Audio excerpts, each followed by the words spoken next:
찬양 감사합니다. 오늘 본문이 기록되어 있는 고린도후서 4장의 내용을 보면 아마 고린도 교회 안에 상당히 낙심이 되고 힘든 일이 아마 많았던 것 같습니다. 물론 초대교회가 박해 시대라서 낙심되고 힘든 일이 얼마나 많았겠습니까만은, 그래서 오늘 바울이 고린도후서 4장으로 들어오게 되면은 성도들을 격려하는 그런 얘기를 지금 많이 합니다. 앞에 보면은 질그릇 인생이다. 우리가 질그릇이라는 것은 값도 싸고 천한 그릇은 흔히 우리 말로 개밥그릇 하는 그런 그릇입니다. 이 개밥그릇 하나 또 안 되겠네. 요즘 워낙 애완용 개가 많아서 개 비하하는 발언하면 이거 안 될 것 같아. 제가 취소하겠습니다. 하여튼 그런 값싼 그릇을 질그릇이라 그러는데, 이게 그릇 자체만 놓고 보면 값싸지만 그러나 질그릇 안에 보화가 담겨 있다면은 그 보화 때문에 질그릇이 가치가 높아진다, 그런 뜻 아니겠습니까? 여러분, 우리가 세상이 볼 때 고린도 교인들이 또 오늘 우리가 세상이 바라볼 때 질그릇 같다 그렇게 생각할 수도 있습니다. 그러나 우리가 외형적으로는 질그릇 같이 보이더라도 내 안에는 예수 그리스도가 계시기 때문에, 나는 예수가 없다면 나는 정말 낮고 천한 존재이지만은 예수가 내 안에 계시기 때문에 나는 예수 때문에 더 가치가 상승하게 되고 정말 존귀한 그런 사람들이 될 줄로 믿습니다. 이 말씀 가지고 고린도 교회를 또 격려하고, 또 뒤로 오게 되면은 사방으로 우겨쌈을 당한다 이렇게 얘기합니다. 사방으로 우겨쌈을 당하지만은 내가 결코 거꾸로 지거나 넘어지거나 실패하지 않을 것이다.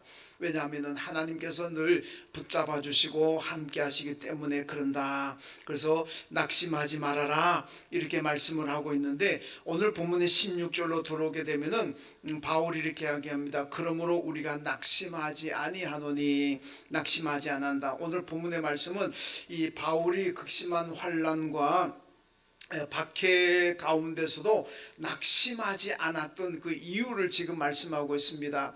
왜 바울이 그렇게 고난의 삶을 살았음에도 불구하고 낙심하지 않았나? 그 이유가 오늘 여기 본문에 나와 있고, 우리가 살아가다 보면은 낙심할 때도 많고 절망할 때도 많고 답답할 때도 많습니다. 그럼에도 불구하고 우리가 낙심하지 말아야 될 이유가 오늘 지금 본문에 나오고 있습니다. 여러분, 바울이 낙심했다는 것은 몇 가지 볼 수가 있는데, 대표적으로 보면은 바울이 예수를 믿기로 결심하고 개종을 했다 그러잖아요. 개종하고 예루살렘에 있는 예수님의 제자들을 만나러 갑니다. 그래서 제자들한테 가가지고 신고식 하는 거죠. 나도 옛날엔 예수를 박해했습니다마는 이젠 예수를 믿습니다. 그럼 나중에 열심히 예수를 전하고 싶습니다. 그리고 제자들하고 같이 가까이 지내면서 제자들의 가르침도 받고 싶어가지고 찾아갔는데, 이 제자들이 전부 다 도망가 버려서 다 피해버렸습니다. 안 만나줍니다. 왜냐? 못 믿겠다는 겁니다. 우리 개종했다 예수를 믿는다 그러고 와가지고 또 우리 잡아가지고 무슨 감옥에 가두고 이럴까봐 다 도망가 버렸습니다. 그럴 때 자기의 진심을 안 믿어주는 그런 모습이 있으면 바울이 낙심이 될 만합니다. 그리고 또 하나 본다면은 바울은 꿈에도 소원이 뭐냐면은 로마에 가가지고 복음을 전하는 것이었습니다. 왜 로마에 가서 복음 전하는 게 소원이냐? 여러분, 이스라엘이든 소아시아든 간에 구석구석 지방 다니면서 100번을 복음 전하는 것보다는 이 복음의 세계화를 이루려 그러면은 로마 같은 데 가서 전해야 된다는 겁니다. 왜? 로마는 그 당시에 모든 세계를 로마로 통한다 이런 시대입니다. 세계에 내노라 하는 사람들이 다 모여드는 것이 바로 로마입니다. 여기 가서 복음을 한번 전하면은 이스라엘에 오지 다니면서 100번 전하는 것보다는 그 한 번 전하는 것이 복음이 세계로 빨리 퍼져나가기 때문에 바울은 늘 꿈이 로마로 가서 복음 전하는 거였습니다. 그런데 바울의 꿈대로 로마로 가기는 갔습니다. 갔는데 어떻게 갔느냐?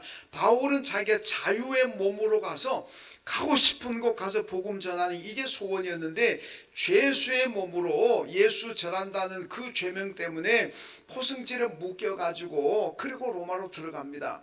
그것도 로마에 가서 자유롭게 다니는 것 아니고 로마에 가자마자 로마 감옥에 갇힙니다. 이러니까 얼마나 낙심이 되겠습니까? 하나님, 내가 로마에 관광하려고 내가 가고 싶다 그랬습니까? 내가 로마에 돈 벌기 위해서 가고 싶다 그랬습니까? 오직 나는 로마에 가서 세계 사람들에게 복음을 전하기 위해서 내가 가고 싶다 그랬는데 왜 좀 자유의 몸으로 보내주시지, 이렇게 죄수의 몸으로 보내줘가지고 로마 도착하자마자 감옥에 갇히게 만듭니까? 아마 속으로 항의, 성경에는 그런 얘기는 없지만 속으로 항의했을 수도 있잖아요. 낙심되기도 하고. 그런데도 불구하고 바울은 낙심하지 않는다 이렇게 말씀하고 있습니다. 여러분, 낙심이 왜 옵니까? 우리가 이 현실 세계를 바라보면 낙심되는 것들이 참 많습니다. 내 눈앞에 일어나는 이 현상들만 바라보게 되면 여러분, 낙심되는 것이 얼마나 많습니까? 여러분, 요즘 나라가 돌아가는 거 보면 얼마나 답답하고 낙심되기도 하고, 저는 이제 죄송한 얘기입니다만 살 만큼 살았는데 우리 후배들, 우리 자녀들 살아갈 세상이 어떻게 될까, 그거 생각하면 그냥 답답하고 걱정이 돼요. 이 나라가 도대체 갈기 찢어지고 분열돼 가지고 그냥 선악의 기준이, 여러분, 선악을 나눈다 그러면 그게 기준이 법이 되든 헌법이 되든 법률이 되든 우리 성도들 같으면 하나님의 말씀이 되든 윤리가 되든 도덕이 되든 이런 것들이 기준이 돼 가지고 선악을 여러분 나눌 수가 있습니다만은 지금 우리 사회는 그게 아니잖아요. 그냥 내 편이면은, 무슨 짓을 하더라도 내 편이면은 그건 선이고, 무슨 일을 하든 나하고 다른 생각을 가진 사람이 하는 건 다 악으로 몰아버리는 이런 사회가 돼버렸어요. 얼마나 가슴 아픈 이런 성관이 사태 보자. 제가 답답해가 얘기합니다. 나라가 도대체 어떻게 됐길래 이 지경까지 왔는가? 여러분, 이게 옛날에 부정선거 얘기하면 음모론이라 그랬는데 지금은 이게 현실이 될 것 같아요. 어느 성관이 직원이 한 사람이 컴퓨터 앞에 앉아가지고 당락을 바꿔버릴 수도 있는, 어떻게 21세기 대한민국이 이렇게까지 됐을까, 이런 거 생각하면 답답합니다. 저도 국가위에서 늘 기도합니다만은, 그래도 요즘은 기도하면은 하나님께 참 감사한 거 있습니다. 하나님이 그래도 우리나라를 아직도 사랑하시는구나, 그런 생각을 해요. 왜 그러냐면 이게 만약에 드러나지 않고 그냥 묻어갔더라면 어떻게 됐겠습니까? 이게 묻어갔더라면은 어떤 일이 벌어질지 그 누가 알겠습니까? 그나마 드러나니까 이제 개혁도 할 것이고 바꿀 것이고 할 거 아닙니까? 드러났으니까 망정이지, 그나마 희망이 있는 거지. 안 드러났으면은 나라가 참 어렵게 됐겠다, 그런 생각을 하여튼 해봅니다. 이런 병이라는 것도 병이 드러나면은 고치잖아요. 물론 못 고치는 병도 있습니다만은, 근데 안 드러나면 못 고칩니다. 드러났다는 것은 그래도 하나님께서 우리나라를 사랑하시는구나, 그런 생각을 하여튼 해봅니다. 여러분, 오늘 우리가 살아가면서 그게 국가 현실이든 개인 간에 자꾸 우리가 낙심하게 되는 것은 현실만 바라보기 때문에 그렇습니다. 그러니까 신앙이라는 건 뭐냐? 현실 너머에 있는 천국을 바라보는 게 신앙이고, 신앙이라는 것은 현실 너머에서 일하시는 하나님의 역사를 바라보는 것, 하나님이 일하시는 걸 바라보는 것, 이게 바로 믿음인 줄로 믿습니다. 현실을 부정하자는 얘기가 아닙니다. 어떻게 현실을 부정하고 살겠습니까? 현실에 몸담고 있지만 그래도 우리는 늘 현실 너머에 있는 하나님의 나라를 바라봐야 되고, 현실 너머에서 우리와 함께 하시고 일하시는 하나님의 역사를 믿고 바라볼 수가 있어야 됩니다. 그러면은 이런 믿음을 가지게 되면 우리는 낙심할 필요가 없고 낙심하지 않습니다. 여러분, 바울이 왜 낙심하지 않았겠습니까? 오늘 우리가 저와 여러분의 이 세상 살아가면서 이런 답답하고 낙심되는 상황을 바라보면서도, 그러면서도 왜 우리가 낙심하지 말아야 되느냐? 오늘 본문이 그 이유를 몇 가지로 설명합니다. 먼저는 여러분, 우리의 겉사람은 낡아지지만 속사람은 날로 새로워지기 때문에 우리가 낙심하지 말아야 됩니다. 오늘 보면 16절인데, 자, 16절 같이 읽습니다. 시작. 그러므로 우리가 낙심하지 아니하노니 우리의 겉사람은 낡아지나 우리의 속사람은 날로 새로워지도다. 아멘. 여러분, 우리의 인생을 생로병사라 그러잖아요.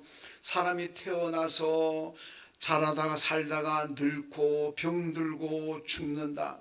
이게 생로병사 아닙니까? 불교의 석가모니가 이 생로병사의 문제를 해결해 보기 위해서 출가해 가지고 돌을 닦고 고행을 했습니다. 그래 가지고 그가 해결했습니까? 석가가 고행을 하고 돌을 닦아 가지고 생로병사 문제 해결했습니까? 못했습니다. 안 됩니다. 해결할 수가 없어요. 왜냐? 이건 하나님의 창조 질서이기 때문에 해결이 안 됩니다. 물론 과학이 발달하고 의학이 발달함으로 해서 인간의 수명을 더 늘릴 수는 있고 인간의 병을 더 잘 치료하고 그 병을 정복할 수 있는 그런 일이야 있을 수 있지만은 기본적으로 사람이 태어나서 늙고 병들고 죽는다는 이것은 해결이 안 됩니다. 어떻게 사람이 안 죽고 영원히 살게 하겠습니까? 이건 하나님의 창조 질서이기 때문에 안 된다는 겁니다. 여러분, 애굽의 바로 왕은요 태양신의 아들이라 그럽니다. 이 고대 이집트 종교로 들어가게 되면 이 레라는 태양신의 아들이 애굽의 바로라고 생각합니다. 그러니까 바로는 죽지만은 다시 살아난다고 애굽 사람들이 믿었습니다. 그래서 어떻게 하느냐? 바로 왕의 시신에다가 방부제 처리해 가지고 썩지 않도록 만드는 거예요. 그래서 여러분, 애굽의 바로 왕의 시신이 지금 나와 있는 게 여러 구가 있습니다. 이집트 카이로 박물관에 가보면 대표적으로 람세스 2세 바로의 시신이 있습니다. 시체가 그대로 보존되어 있어요. 아주 뭐 완벽하진 않았더라도 딱 보면 그저 선명하게 모습을 하고, 그 람세스 2세가 모세하고 열장 대결했던 바로입니다. 그 람세스 2세의 시신을 비롯해서 여러 시신이 발굴되어 있습니다. 왜 그렇게 그 시신을 안 썩느냐? 몇천 년이 흘려도 안 썩느냐? 방부제 처리했으니까. 왜 방부제 처리하느냐? 죽어도 다시 산다고 믿으니까 그렇게 한 거예요. 그런데 애굽의 바로왕 중에서 지금 살아난 사람이 한 사람이다 있습니까? 없습니다. 그런 일은 일어나지도 않습니다. 왜? 사람이 왔다가 죽는 건 하나님의 창조 질서이기 때문에 누구도 그들을 거역할 수가 없다는 얘기입니다. 여러분, 성도들은 그러나 다릅니다. 여러분, 세상 사람들은 이렇게 생로병사 길을 가다 보니까 늙으면 소망이 없다. 아이고, 이제 뭐 뒷방 늙은이고 내가 뭘 하겠나, 아무 소망이 없다, 죽는 날만 기다린다, 그렇게 얘기하지만은 우리 예수 믿고 구원받은 성도들은 다릅니다. 오늘 말씀 뭐라 그러니까? 겉사람은 점점 낡아지지만 속사람은 날로 새로워진다. 겉사람은 세상 사람들과 똑같이 나이가 들면은 쇠해지고 약해지고 병도 생기고 하지만은, 그러나 속사람, 내 마음과 정신은 오히려 더 새로워진다. 여러분, 왜 그러겠습니까? 똑같이 생로병사의 길을 가지만은 우리 예수 믿는 사람들은 여러분 속 사람이 새로워집니다. 왜 그러냐? 우리는 부활을 믿기 때문에, 여러분 천국의 영생을 믿기 때문에, 내가 지금 속 사람은 겉 사람은 쇠하여지고 병들고 그래서 점점 약하여지고 하지만은, 그러나 내 속 영혼은, 내 마음은 천국이 있고 하나님의 나라 영생이 있기 때문에, 부활을 믿기 때문에 오히려 속 사람은 날로 기쁨이 있고 희망이, 소망이 가득하게 될 줄로 믿습니다. 여러분, 그래서 장례식 때요, 예수 믿는 사람하고 예수 안 믿는 사람하고 부르는 노래가 다릅니다. 예수 믿는 사람들은 상년 메고 가면서 옛날에 그러잖아요. 이제 가면 언제 오나 어야. 어릴 때 그거 많이 들었어요. 이제 가면 언제나. 왜 오라 그럽니까? 그곳 가는 곳이 지옥이잖아요. 얼마나 고통스럽습니까? 그러니까 빨리 오라, 빨리. 그 고통 가운데 있지 말고 오라. 이제 가면 언제 오나, 빨리 와라. 올 수 있습니까? 못 오지. 그런데 예수 믿는 사람은 장례식에서 뭐라고 찬송합니까? 거기서 만나자. 며칠 후 우리 거기서 만나자. 오라 소리 안 합니다. 거기서 내가 갈게. 거기서 만나자. 왜? 거기가 천국 아닙니까? 천국이 그 좋은 천국인데 뭐 때문에 오라 그럽니까? 거기 기다려, 내가 갈게 그러잖아요. 이게 벌써 노래가 다릅니다. 차원이 다른 거예요. 여러분, 불신자들은 소망이 없기 때문에 사후 세계를 모르기 때문에 소망이 없습니다. 그러나 우리 성도들은 천국의 소망이기 때문에 조금도 낙심하지 않는다는 얘기입니다. 로마서 11장 36절 보니까 이는 만물이 주에게서 나오고 주로 말미암고 주에게로 돌아갑니다, 이렇게 말씀합니다. 이게 여러분 하나님 만드신 창조 질서입니다. 저와 여러분은 하나님으로 말미암아 세상에 온 줄로 믿습니다. 하나님의 은혜로 말미암아 우리가 세상을 살아가게 되는 줄로 믿습니다. 그리고 마지막에 하나님의 예정대로 우리는 하나님께로 돌아가게 될 줄로 믿습니다. 그게 인생인 거예요. 우리는 이걸 알기 때문에 오히려 연세가 들고 내가 세상 떠날 날이 가까우면 오히려 기대가 되잖아요. 죽음이 이게 이해가 될지는 모르겠습니다만은 죽음을 기대하고 죽음이 기대가 됩니다. 왜? 죽고 난 다음에 천국 가서 영생하니까 내가 그렇게 사랑하고 좋아하던 하나님을 만나고 예수를 만나고 산다고 생각하면 기대가 되잖아요. 여러분, 어제도 안 권사님 아들 결혼했습니다만은 결혼하는 신랑 신부가 결혼하면서 기대를 하잖아요. 행복한 생활. 그런 기대 없는데 누가 결혼합니까? 우리가 천국 가면은 예수님과 거기서 영적으로 결혼식 하잖아요. 예수님과 결혼해서 살아가는 천국 생활 기대되잖아요. 그러니까 우리가 죽고 난 다음에, 물론 우리가 살았을 때 예수 재림하면 안 죽고 승천하겠지만은, 그러니까 여러분, 예수 믿는 사람은 겉사람은 날로 낡아지지만은 속 사람은 오히려 더 건강하고 새로워진다. 왜? 부활이 있고 천국이 있으니까. 주님과 함께 행복하게 살 그 천국을 바라보고 생각하니까 기대가 되는 거 아닙니까? 죽음도 기대가 된다, 그러니까 얼마나 행복하겠습니까? 낙심할 필요가 없다는 얘기입니다.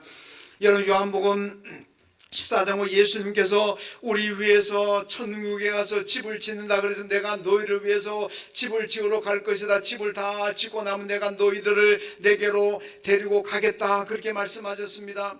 예수님께서 천국 가서 지은 집이 어떤 집입니까? 요한계시록 21장에 보니까 12가지 진주와 보석으로 집을 지은 집, 어마어마하고 으리으리한 그런 집입니다.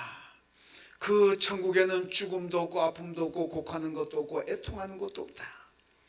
하나님과 함께 영원히 행복하게 평화롭게 사는 곳이 천국이다.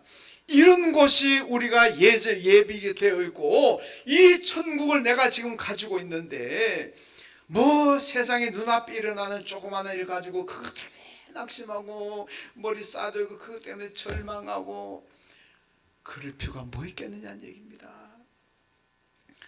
나이만 안 늙어진다고 그것 때문에 힘들어할 필요도 없고, 오히려 천국을 바라보고 영생을 바라본다면 주여 감사합니다, 빨리 가고 싶습니다. 바울이 그랬잖아요. 빨리 가고 싶다고.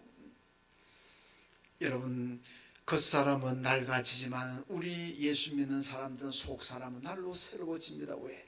부활이고 천국이 있으니까. 어떤 상황에도 낙심하지 말고 천국 바라보시면서 소망 가운데 사시길 주님의 이름으로 축원합니다. 그 다음에 두 번째로 잠시 받는 환난이 영생을 얻게 한다고 말씀합니다. 오늘 보면 17절인데, 자, 읽습니다. 시작. 우리가 잠시 받는 환난에 경한 것이 지극히 크고 영원한 영광에 중한 것을 우리에게 이루게 함이니. 아멘. 여러분, 우리가 인생을 살다 보면은 경한 환난도 있고 중한 환난도 있습니다.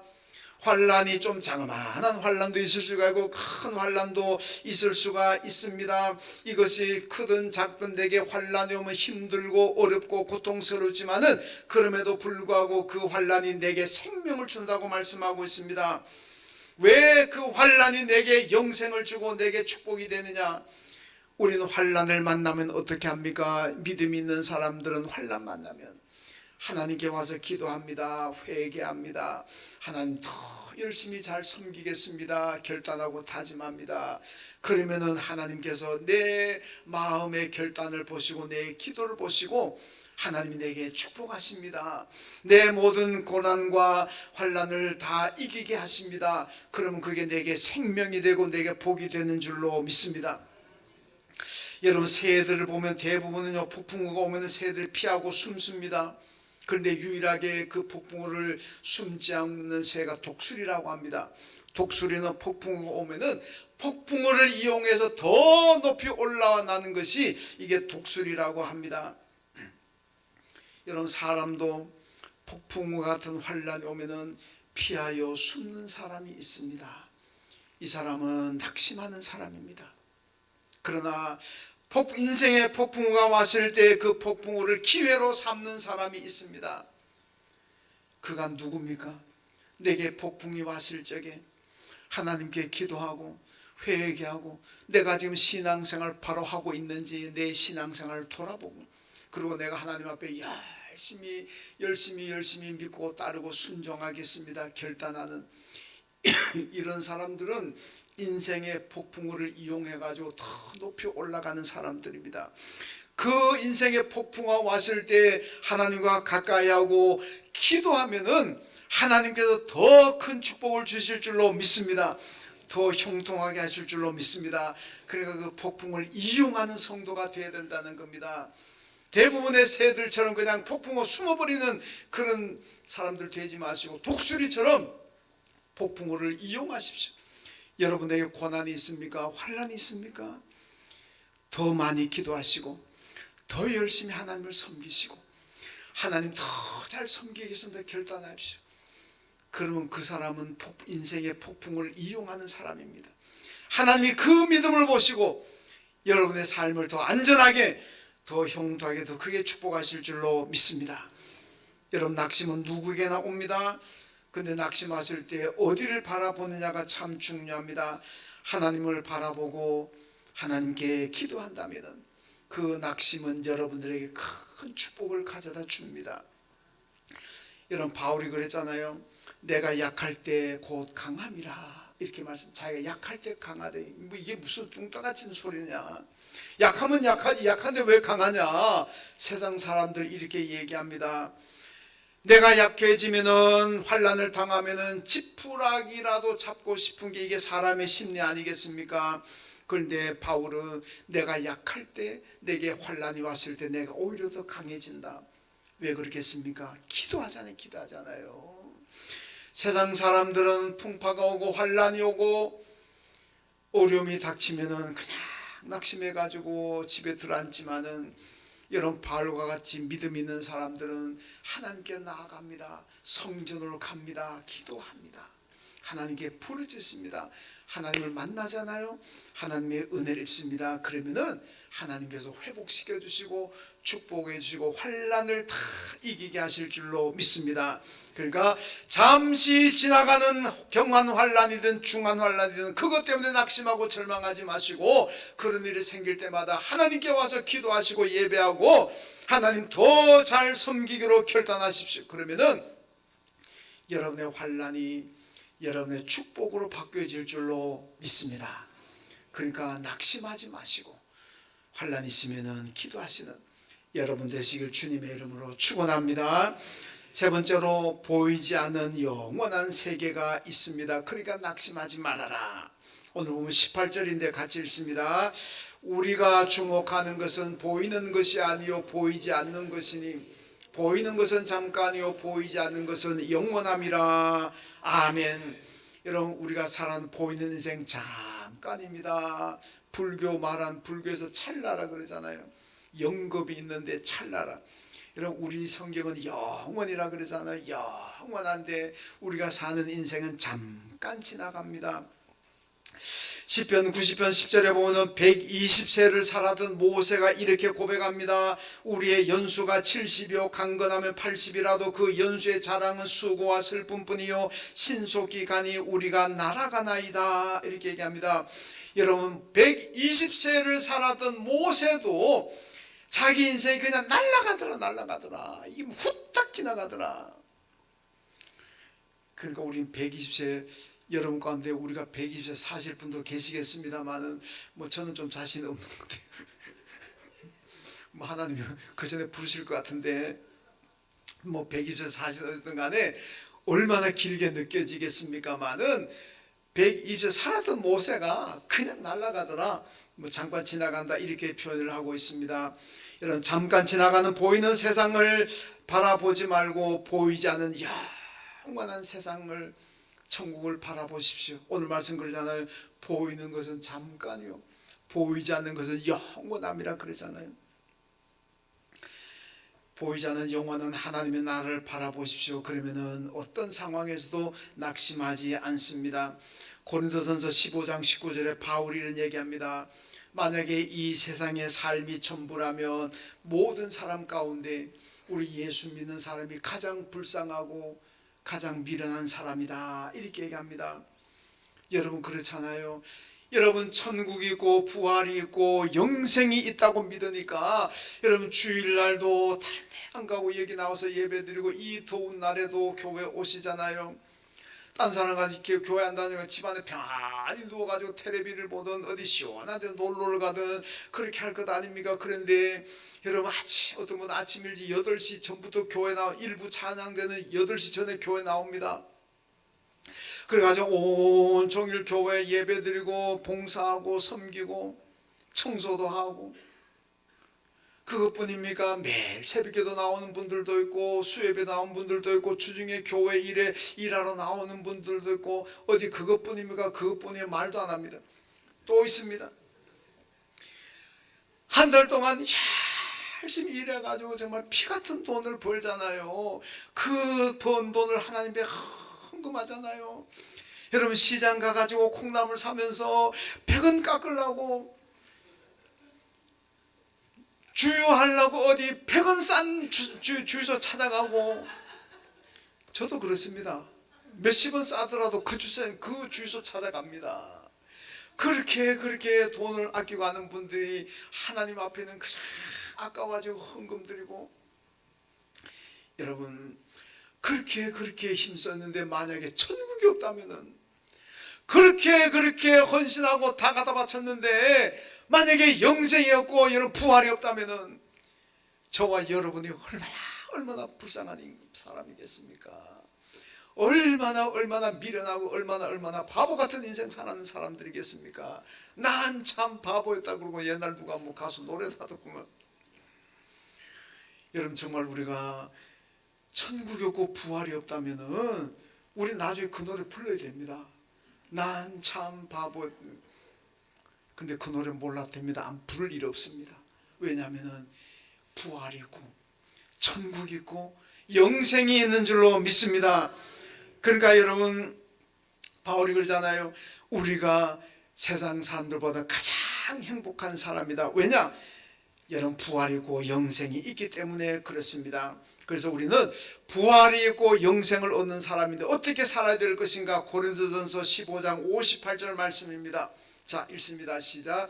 그러므로 내 사랑하는 형제들아 견실하며 흔들리지 말고 항상 주의 일에 더욱 힘쓰는 자들이 되라. 이는 너희 수고가 주 안에서 헛되지 않은 줄 알미라. 아멘. 이게 지금 여러분 고린도 교회 얘기하는 겁니다. 낙심하는 사람들이 있으니까 낙심하지 말아라. 흔들리지 말고 견실하고 끝까지 믿음을 지키고 그리고 헌신하고 충성해라. 너희 수고가 주 안에 산 수고가 하나도 헛되지 않는다. 하나님이 다 기억하신다. 이거 아닙니까? 여러분 우리의 부활은 확실히 있습니다. 천국도 확실히 있습니다. 영생도 확실히 있습니다.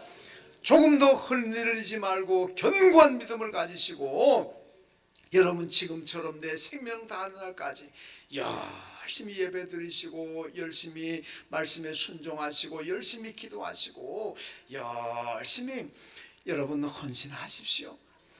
여기 그러잖아요. 다 하나님께서 기억하신다고. 주 안에서 헛되지 않는다. 여러분 예배가 헛되지 않습니다. 기도가 헛되지 않습니다.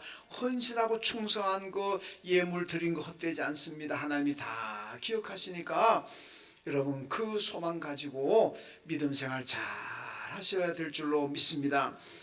환난 가운데 낙심하지 말고 여러분 기도하시면은 하나님과 더 가까워집니다. 그리고 기도하게 되면은 영원한 천국을 바라보게 됩니다. 영생을 바라보게 되잖아요.